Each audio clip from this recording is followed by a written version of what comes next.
Kris, two quick questions about Matthias. Can you tell us, first of all, if you plan to play him tomorrow?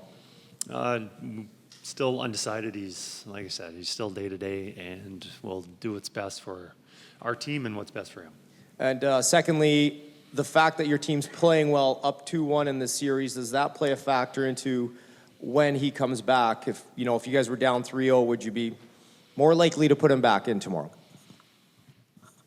I don't know. I think that's a hypothetical question, so it's tough to answer that. I think we'd have more urgency, yes, it gives us some cushion, but I think with Eki being the player that he is and what he can provide us, that when he is healthy, we'll put him in that lineup. But right now, I don't know. That's tough to answer. Right side, second row, Tim. Yeah, Kris, you did a great job against the Vegas scores, and no goals, 2 assists. How much of your approach is trying to have him chasing around McDavid and or Draisaitl and not being in the offensive zone as much? I think it's important, no matter who it is. Good defense is a good offense. The more time you spend in the offensive zone, and you want to do that with any player, it's more important against the best players and the other team's best offensive threats. Make them defend as much as we can, and when they're not defending, we have to do a good job defending him. And while no better two guys than Draisaitl and McDavid to have on the ice to defend, because obviously those guys are pretty good players who spend a lot of time in the offensive zone. So I think with our team, since I started coaching, really my emphasis has been a good defense is a good offense, and the more time you can spend in the offensive zone, more time that puck's on your stick, and that goes for not making blind passes, not giving away the puck, quality breakouts, stuff like that. I think that's really important, and of course the defensive part of it, where you are checking, is important. But I think with this team, we've got a lot of good offensive players. They like to have the puck. So I think that's part of the reason why we a good defensive team. Left side in the back standing. Kris, just a question for Cam Tate here. There was a moment when Connor McDavid iced the puck on the power play, showed a little bit of disappointment in the moment, but just considering the way he responded, what did you think of the response of your captain in that moment to come back and have the performance that he did? Yeah, on that play, I know exactly what the play was. In the second period, there's a pass, and it was to Evander. And Vander thought there was somebody to his right. So he let the pass go by, thinking the next guy was going to pick it up, and then obviously he wasn't quite there, and it went for icing. So it was just a play that happens. And, anytime you're on the power play, you want it to click and execute and not icing the puck.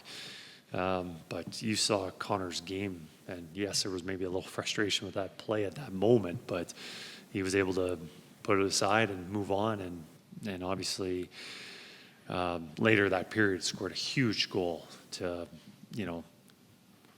lift our spirits going in after the second period, after it wasn't our best. But I think with all those good players, they're competitive, they want the best, and they're always striving for it. Left side, second row, Jason. Kris, in this series at 5-on-5, for the most part, maybe excluding the second period, you really kind of controlled it. What have you liked about your team's 5-on-5 game that's allowed you to have most of the possession, or more of the possession? I'm not certain about the possession time, offensive zone, defensive zone, but going in the series, we knew Dallas is a very good rush team. They score over the last 2 years more than anybody. This year, only Vegas scored more goals off the rush. So we were familiar with what we needed to do to shut down another team's line, or not shut it down, but maybe slow it down.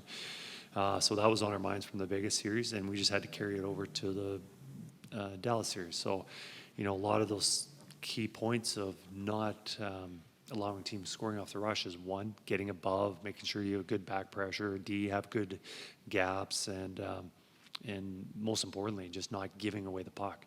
And that giving away the puck's usually at the offensive zone blue line, on the rush, forcing things. And, I think our players, haven't been perfect, but overall, I think they've done a pretty good job at that. Left side standing, Jim. Connor Brown, is he out for tomorrow?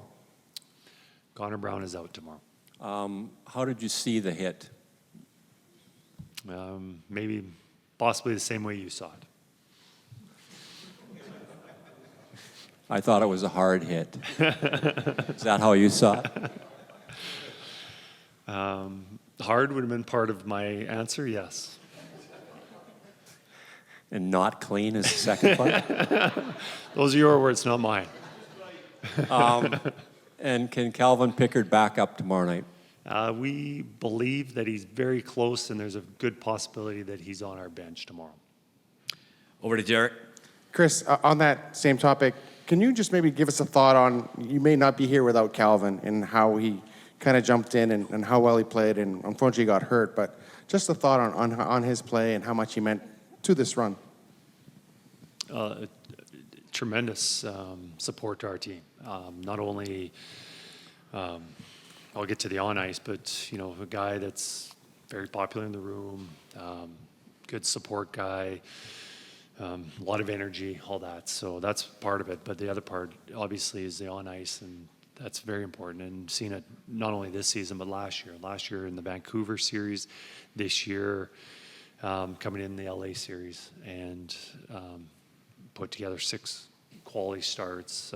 Definitely the biggest one, the last one where I feel we were outplayed by Vegas in that game too, and we're able to hold on and win that game in overtime, and gives Stu some time to refocus, work on some technical things, and obviously, Stu's come back to playing the way we expect him to.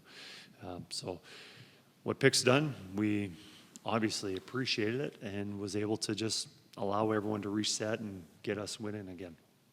We'll take 2 more. Left side, front row, Ryan. Just really quick before my other question, with Brown out and Ekholm maybe, would you consider an 11-7 formation if Ekholm is potentially coming back? Yeah, no, with Ekholm coming back, that's quite a possibility that we would run that.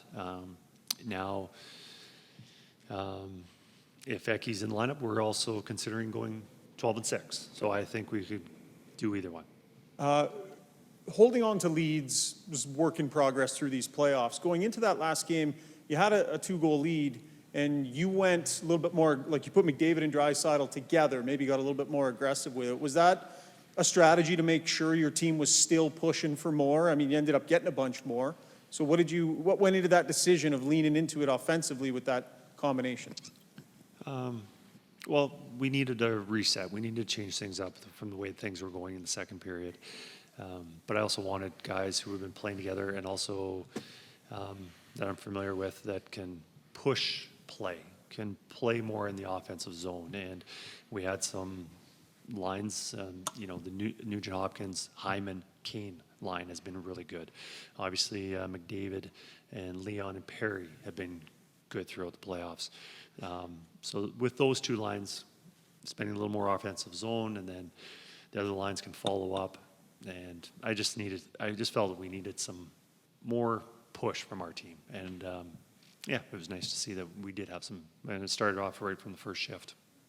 Last one, left side, second row, Dan. Kris, obviously the defense has been playing pretty well without Matthias, and whenever he can get in, we all know he's a good player, but is there any kind of concern about kind of messing up a good thing, or how you kind of work that around with him coming back into the line? Yeah, no, I don't want to take anybody out. It's a tough situation, and same thing when we changed up our forwards. We took out Arvidsson, and Arvidsson had been playing pretty well. We felt that our team needed something at that moment, and unfortunately, he had to be the guy, and not that there was anything against his game. It was just a change. And with our defense right now, the 6 are playing extremely well. It's a difficult situation to do. And, if you go with 11-7, 7 defensemen, the rotation, the rhythm, it changes. But also, you might have to take out somebody that doesn't deserve to take out. So it's things that we're pondering right now.